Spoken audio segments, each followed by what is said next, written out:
And I also have this tool from My Sweet Petunia called the Cut Line.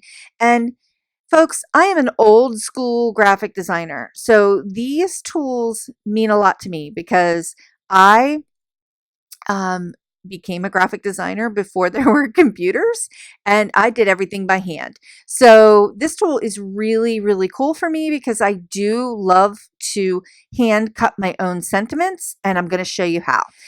Okay, so now I'm going to show you how I'm going to create the 3D embellishment and cut the embellishment out straight. So I've pulled the "And Happy Thoughts" sentiment from the Hugs and Wildflowers set, and I inked it up with the amalgam, and then I just wiped off the ink off the word "and." So it left me with "Happy Thoughts."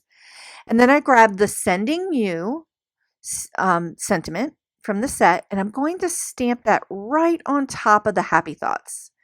And we just love the clear stamps because it helps us get those sentiments really close together.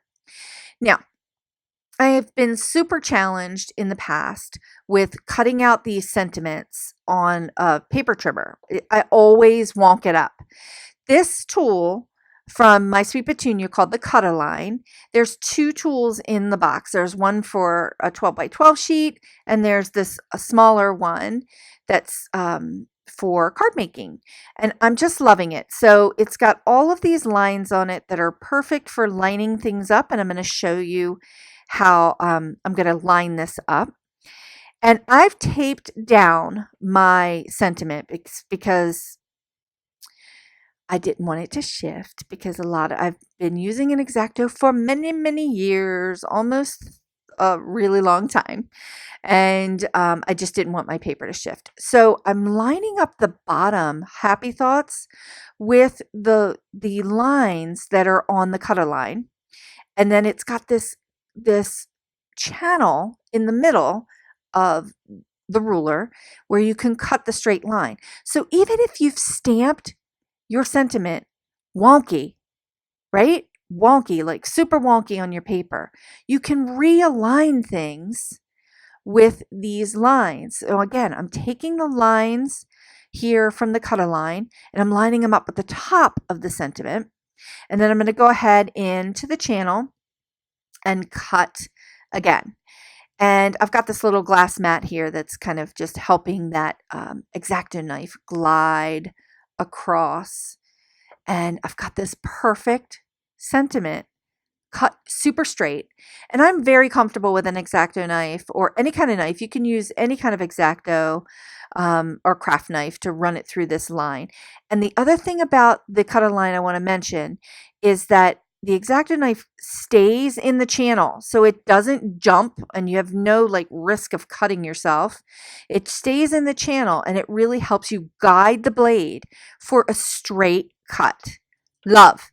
Okay, so now this next thing I cannot take credit for.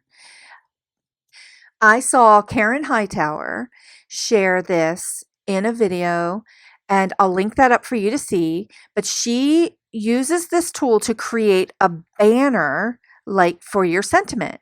And I was like, holy smokes, that's brilliant. I love that. I'm always creating little banners or clipping out the edges.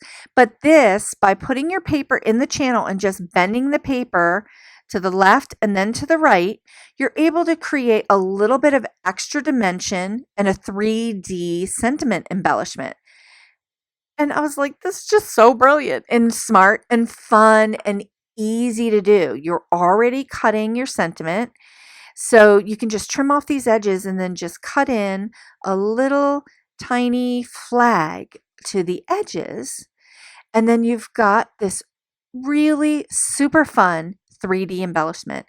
Thank you, Karen, for such a brilliant idea. Karen is on the design team for Gina K, and I absolutely love her. I love how we all can share and have wonderful ideas to give to each other.